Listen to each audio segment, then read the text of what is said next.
Jake Reynolds had always prided himself on his ability to find trouble in the most mundane situations. Today's adventure: getting a simple vaccination update at what was supposedly the most advanced medical facility on the West Coast. The irony wasn't lost on him that someone who made a living writing about cutting-edge technology for various tech magazines was terrified of needles. The Meridian Medical Center rose before him like a crystalline monument to human ingenuity, its bioluminescent exterior walls pulsing with a soft blue rhythm that supposedly promoted healing energy. Jake had done his research.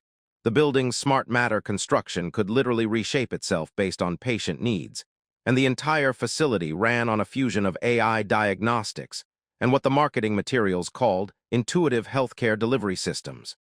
A fancy way of saying robots with good bedside manner, Jake muttered, adjusting his jacket as the building's bioscanners completed their preliminary health assessment before he even reached the entrance. The lobby hummed with activity that seemed almost choreographed. Holographic patient charts floated beside comfortable seating areas where people waited with the relaxed expressions of those who had never experienced a medical mistake. Diagnostic pods lined the walls like high-tech confessionals, their translucent surfaces revealing the gentle light shows of AI-assisted examinations in progress. Jake Reynolds.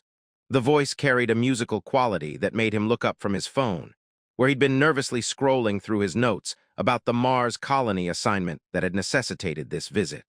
She stood near the reception desk with perfect posture, her auburn hair styled in a way that seemed effortlessly elegant while carefully framing her face. There was something about her movements that struck Jake as unusually graceful, as if she moved through water rather than air. Her medical uniform fit perfectly, and when she turned her head slightly, Jake caught a glimpse of ears that seemed just a touch longer than usual, though he quickly dismissed it as a trick of the lighting. "That would be me," Jake said, standing and immediately regretting the joke that escaped before he could stop it. "Though if you're here to tell me my insurance doesn't cover interdimensional medical procedures, I might have to file a complaint with the Better Business Bureau of the Galaxy." Her laugh was genuine and surprisingly warm. "I'm Lyra, and I'll be handling your vaccination update today. And don't worry, we're still operating strictly within this dimension's insurance parameters." As they walked toward the examination area, Jake noticed the subtle way other staff members moved through the facility.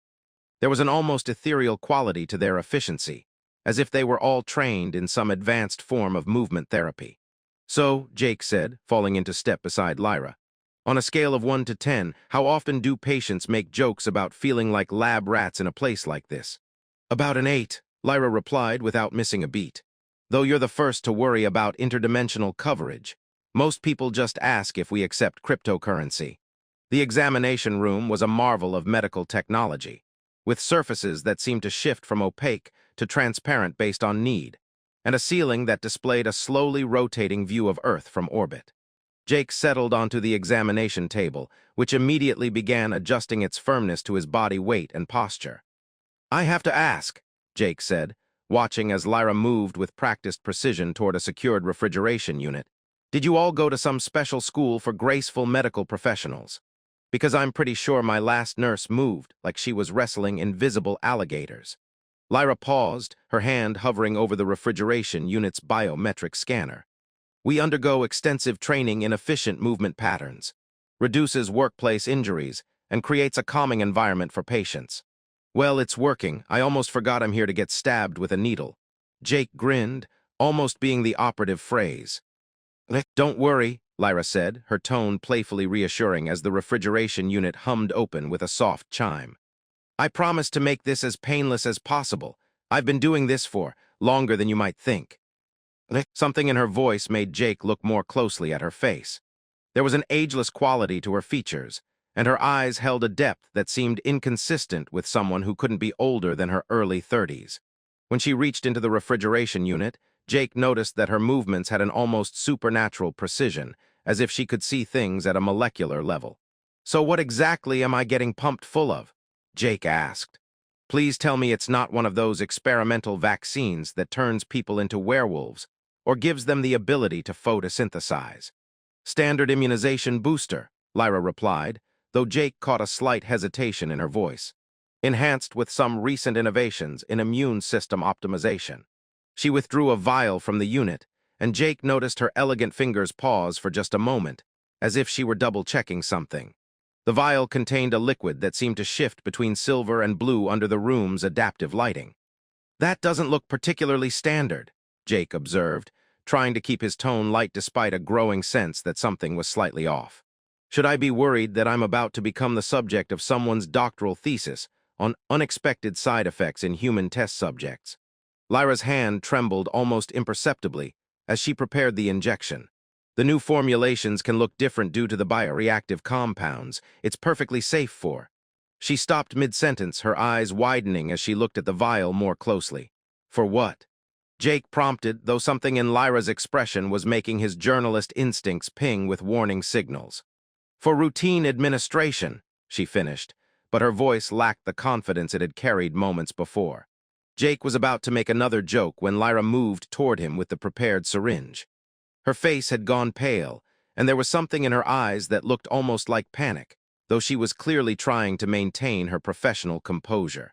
"This might sting a bit more than usual," she said, her musical voice now carrying an undertone of tension. The needle went in smoothly enough, but the moment the liquid entered Jake's bloodstream, fire erupted along his nervous system. It wasn't pain exactly, but rather an electric sensation that seemed to light up every nerve ending in his body. His vision shimmered at the edges, and he could swear he heard his own heartbeat echoing in his ears with unusual clarity. "Okay," Jake managed, his voice sounding strange to his own ears. "That definitely wasn't standard." Lyra had stepped back from him, her face now completely drained of color. Her hands were shaking, and Jake noticed that her ears seemed to be twitching with what looked like anxiety. When she looked at him, her eyes held a depth of panic that made his stomach clench with concern. In a movement that seemed almost too fast to follow, Lyra crossed to the door and activated its lock with a touch that Jake could have sworn generated a small spark of static electricity. She turned back to face him, her composure completely shattered, and leaned close enough that he could see the unusual patterns of light that seemed to dance in her eyes. "No one can know," she whispered, her voice carrying an urgency that made Jake's newly sensitive hearing pick up harmonics he'd never noticed in human speech before. Jake's world tilted as he realized that whatever had just been injected into his bloodstream was definitely not routine, and the woman standing before him might not be entirely human. Jake's first thought was that someone had replaced his nervous system with a fiber optic network. Every sensation felt amplified, from the synthetic fabric of his shirt against his skin to the barely perceptible vibration of the building's ventilation system. When he shifted on the examination table, he could swear he heard conversations happening 3 floors above them. "So," Jake said, his voice sounding oddly resonant in his own ears, "I'm guessing this isn't the part where you tell me I might experience mild drowsiness and should avoid operating heavy machinery." Lyra was pacing the locked room with movements that reminded Jake of a caged predator. Her earlier composure had completely evaporated, replaced by an anxiety so palpable he could almost taste it in the air. The strangest part was that he actually could sense her emotional state. As if her fear and guilt were broadcasting on some frequency, his brain had suddenly learned to receive. "I need you to stay calm," Lyra said, though she was clearly having trouble following her own advice. "What you received wasn't meant for someone like you. Someone like me." Jake attempted to stand and immediately regretted it as the room seemed to tilt sideways. "You mean someone devastatingly handsome and chronically underpaid? Because I have to say, if this is some kind of enhanced metabolism booster, my grocery budget is not prepared for the consequences."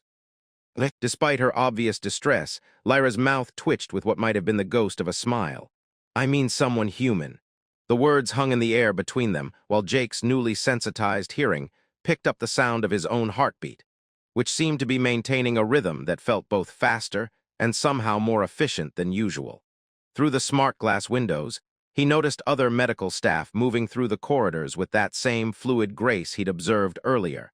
And now that his perception had been mysteriously enhanced, their movements looked less like advanced training and more like they belonged to an entirely different species. "Okay," Jake said slowly.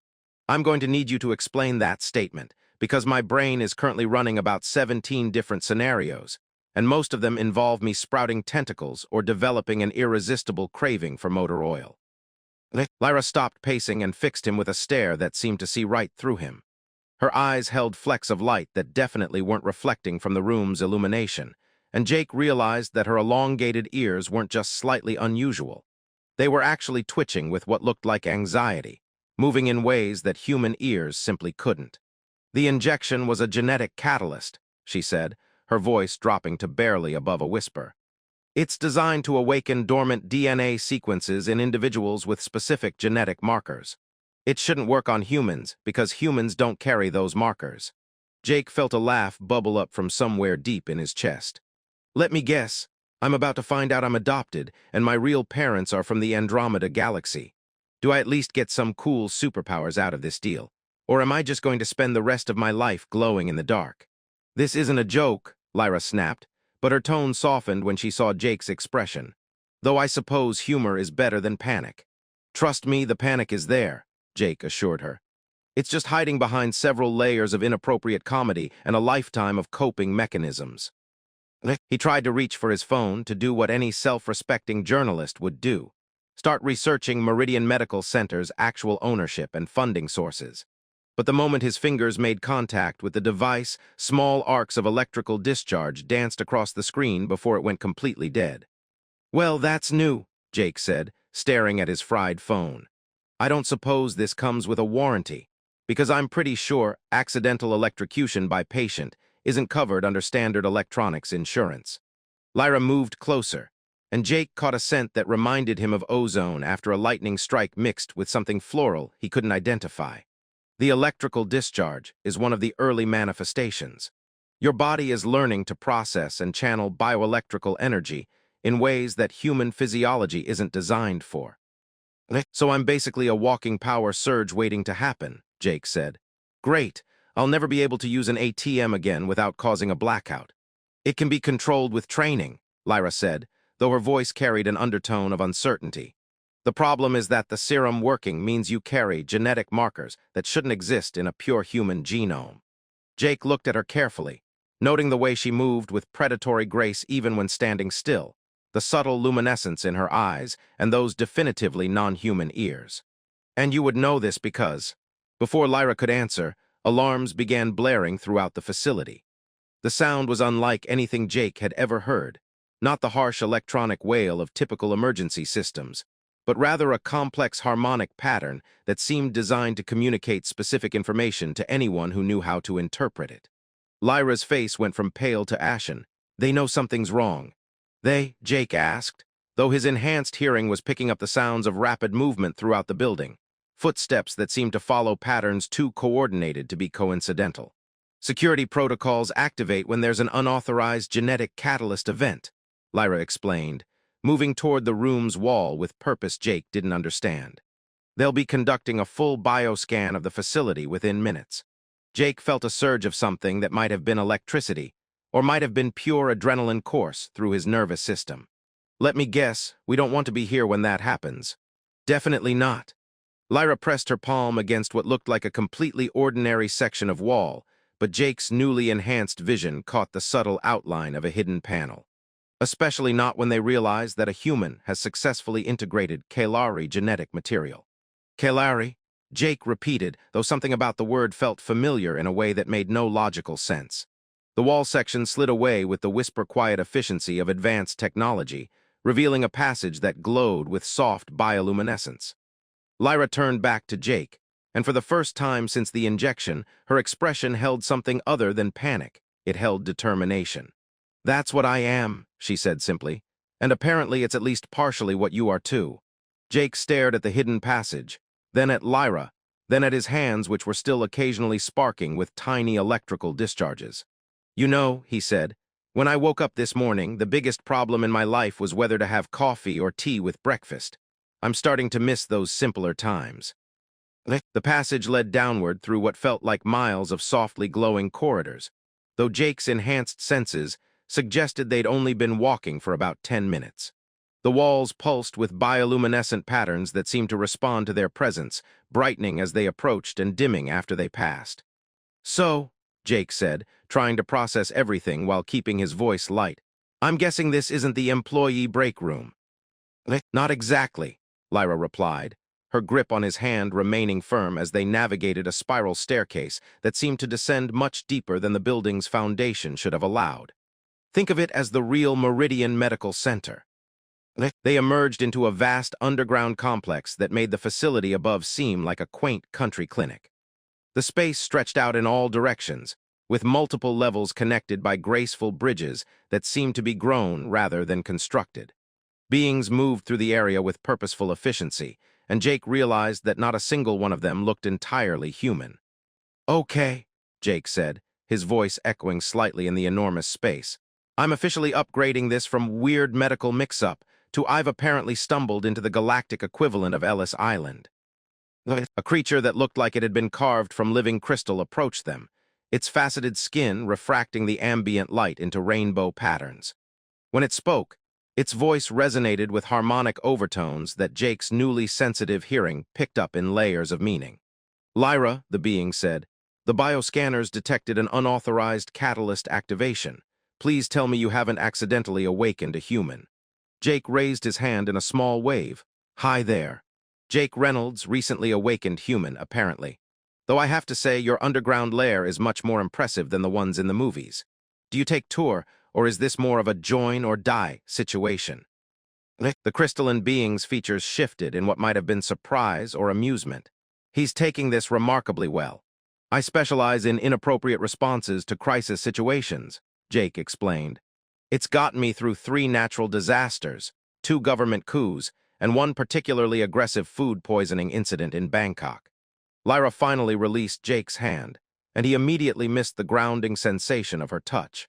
"Director Zeph, this is Jake Reynolds. The catalyst was meant for Kaya, but there was a mix-up with the vials. And now you're telling me a human has successfully integrated Kalari genetic material," Zeph said, his crystalline features rearranging into what Jake was beginning to recognize as concern. "That should be biologically impossible." Jake felt another small electrical discharge dance across his fingertips. "Well, impossible seems to be my specialty lately. Though I'm curious about the part where you mentioned this was meant for someone else. Please tell me I haven't accidentally stolen someone's superpowers." "Kaya is half Kalari," Lyra explained, her elongated ears twitching with what Jake was learning to read as nervousness. "The catalyst helps hybrids fully access their dormant genetic heritage. The fact that it worked on you means that I'm not as human as I thought," Jake finished, "which raises some interesting questions about my family tree, though it would explain why I've always been weirdly good at fixing electronic equipment." A floating medical drone drifted past them, its sensors sweeping the area with beams of soft light. Jake instinctively reached out to touch it as it passed, and the device immediately began spinning in excited circles while emitting what sounded like electronic purrs. "That's new," Jake observed, watching the drone continue its happy dance. "I don't suppose anyone has a manual for accidentally developing alien powers for dummies." Zeph's crystalline form rippled with what might have been laughter. "Your ability to find humor in unprecedented circumstances is refreshing, Mr. Reynolds. Most humans who discover us react with considerably more screaming. Most humans probably haven't spent their careers writing about impossible technology," Jake replied. "Plus, I've always suspected there was more to the universe than what we see on the surface. I just never expected to become living proof of it." Lyra moved closer to him, and Jake noticed that her earlier panic had been replaced by something that looked like protective concern. "The problem is timing," she said. "We've been monitoring increased activity from the Pure Terra initiative. They've been trying to infiltrate facilities like this for months." "Let me guess," Jake said. "They're not the welcome to the galactic community type of organization. More like the eliminate all non-human life on Earth type," Zeph confirmed, his prismatic skin darkening to deeper hues. "And they've gotten very good at identifying facilities that harbor non-terrestrial refugees." Jake felt his newly enhanced senses pick up subtle vibrations through the floor, rhythmic patterns that suggested heavy machinery or large groups moving with coordination. "And I'm guessing those alarms upstairs mean they're not just theoretically dangerous anymore. The catalyst activation created a unique biosignature," Lyra explained, her musical voice carrying undertones of urgency that Jake's enhanced hearing translated as barely controlled fear. "If they have the right scanning equipment, they can track it directly to its source." "Which would be me," Jake said. So I'm basically a walking beacon that could lead them straight to your secret refugee community. He paused, processing the implications. You know, when I was younger, I always wanted to be special. I should have been more specific about the type of special. A new alarm joined the complex harmonies echoing through the space. This one with urgent staccato pulses that made several of the non-human beings move toward what looked like evacuation stations. Secondary perimeter breach, Zeph announced, his crystalline features now cycling through rapid color changes. They're inside the building. Jake felt something shift in his perception, as if a new sense had suddenly activated. He could detect electromagnetic signatures moving through the levels above them, patterns that felt wrong, aggressive, distinctly hostile. I can sense them, he said, surprised by the certainty in his own voice. There are 12 of them moving in coordinated patterns. They're carrying some kind of scanning equipment that's looking for something specific. Lyra stared at him with an expression that mixed amazement with worry. Your abilities are developing much faster than they should. That level of electromagnetic sensitivity usually takes months to manifest. Maybe I'm a quick learner, Jake said, though the ease with which these new abilities were emerging was starting to worry him too. Or maybe whatever genetic cocktail I'm carrying is more potent than average. Zeph moved with surprising grace for a being made of living crystal, activating control surfaces that appeared wherever he touched the walls. Emergency protocols are now active. All non-essential personnel are moving to the deep sanctuaries. Deep sanctuaries? Jake asked. Think of them as underground cities that make this place look like a supply closet, Lyra explained. But the transition takes time, and if the Pure Terra initiative has tracking equipment calibrated to your biosignature, they'll follow the trail straight to everyone, Jake finished. So what you're telling me is that my accidental genetic awakening has turned me into a liability that could expose an entire community of interstellar refugees to a xenophobic hate group. That's a remarkably accurate summary, Zeph confirmed. Jake felt electricity dance along his nerve endings as his emotions spiked, and several nearby electronic systems responded with sympathetic fluctuations in their energy outputs. Well, he said, I've had worse days, but not many. I don't suppose there's a way to turn off the beacon effect. Lyra and Zeph exchanged a look that Jake's newly sensitive emotional perception translated as, we're about to suggest something dangerous and possible. Jake discovered that learning to control alien powers while running for his life through underground transit tunnels was significantly more challenging than any tutorial he'd ever written. His first attempt at interfacing with the subway's electronic systems resulted in every turnstile in a 3-block radius opening and closing in rapid succession, while playing the theme from an ancient Earth sitcom.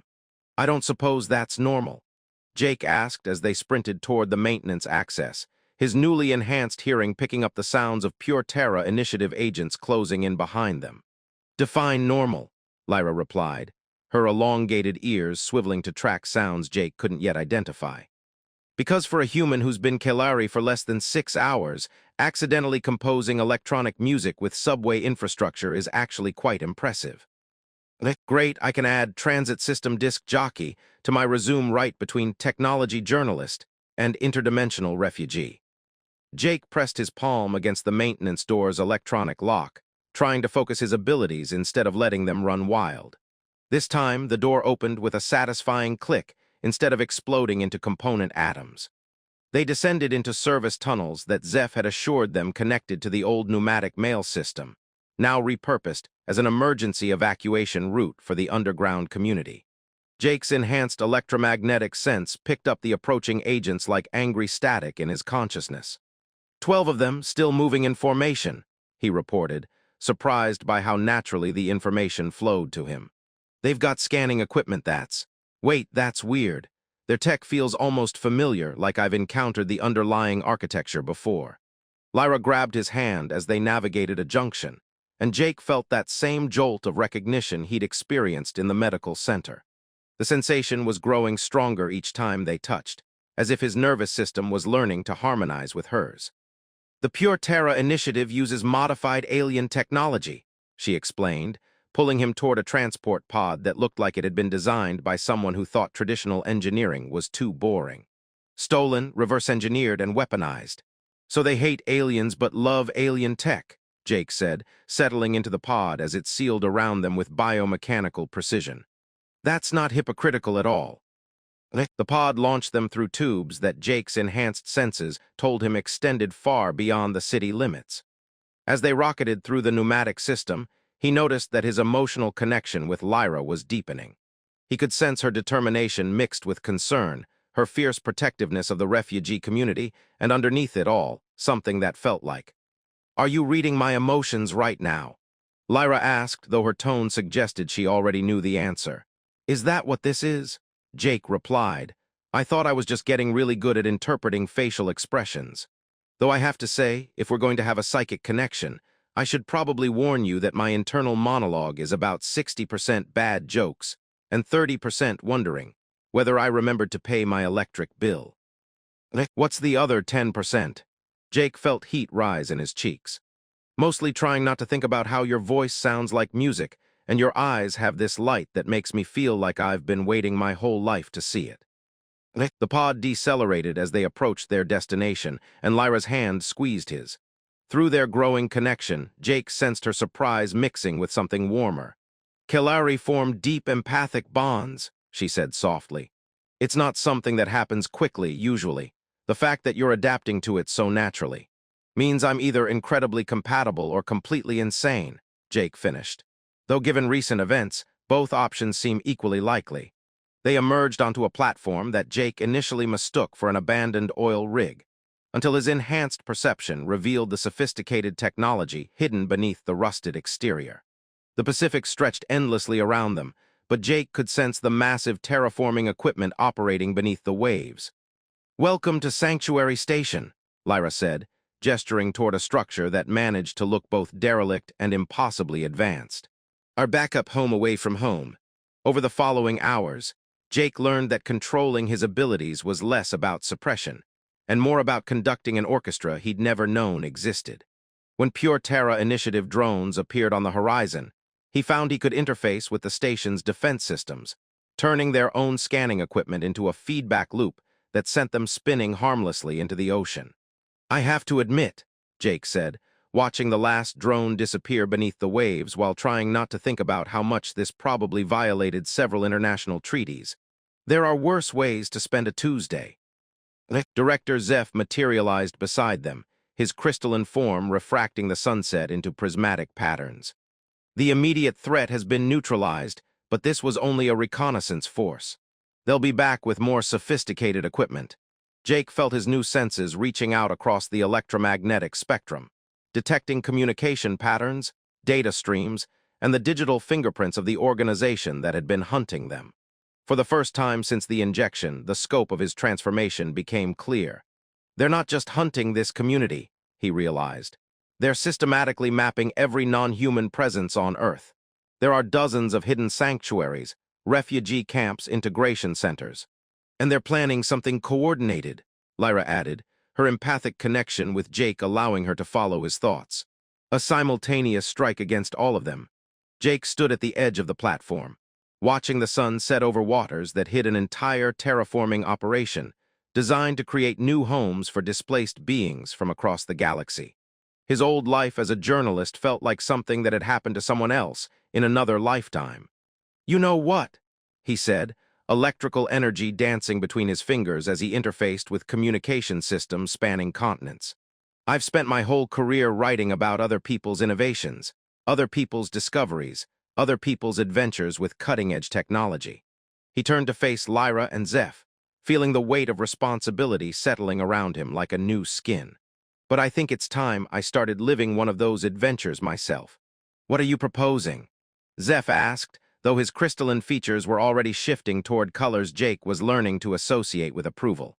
"The Pure Terra Initiative succeeds because they operate in shadow, because the communities they target are isolated, because nobody's documenting what they're doing or coordinating resistance efforts." Jake felt his abilities reaching out to touch communication networks around the globe, sensing the hidden communities that had become his responsibility. But what if someone with both human credibility and alien abilities started telling those stories? What if someone started connecting those communities? Lyra smiled, and through their empathic bond, Jake felt a recognition of what he was becoming. A chronicler and guardian. Plus, Jake added with a grin, I bet interdimensional journalism pays better than freelance tech writing, though I'm definitely going to need hazard pay for the medical malpractice that started all this. 6 months later, Jake stood in a new facility that looked like a university campus designed by beings who understood that learning should be beautiful. His role had evolved beyond anything he could have imagined. Part journalist, part diplomat, part early warning system for threats against the hidden communities scattered across Earth. The Shanghai Sanctuary reports successful integration of the new communication protocols, he told Lyra, who had become both his partner in this work and something much more personal. And the underground colony in Iceland wants to know if you can send more of those healing catalysts. Still think you got the wrong injection? Lyra asked, settling beside him as they watched the sunset through smart glass walls that shifted to optimize the light. Jake looked at his hands, which could now interface with technology from a dozen different civilizations,